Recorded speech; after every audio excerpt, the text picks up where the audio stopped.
Assalamu alaikum, урматтуу мекендештер, амансыздарбы? Бүгүн число 26 март 2025 жыл Нокас шаарындагы бүгүнкү эртең мененки курс достор.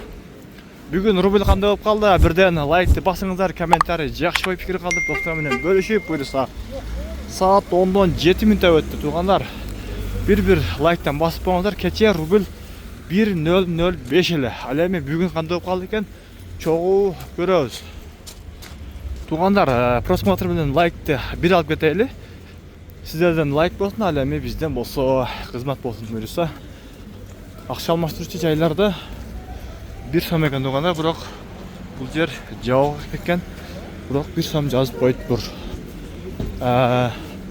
Optima банкта 1 сом экен туғандар, мынакей. Доллар 86.50, евро 93.10, казак теңгеге болсо 0.117 экен. Бирок негизи 1 сом болгондо Кудайга шүгүр. 95-80ге караганда 1 сом болуп турган өтө сонун. 1 болуп турса дагы өтө жакшы болот. Бирден ылыйга түшпөсө эле болду негизи, чындыгында.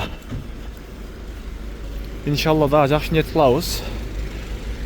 Кийинки Капитал банкта доллар 86.40, евро 83.00, 93.00, рубль болсо 1 сом экен. Рубльді сатуу болсо 1.040 экен. Мына ушинтип видеобузду жыйынтыктайбыз. Түштөн кийин дагы тартып чыгарабыз.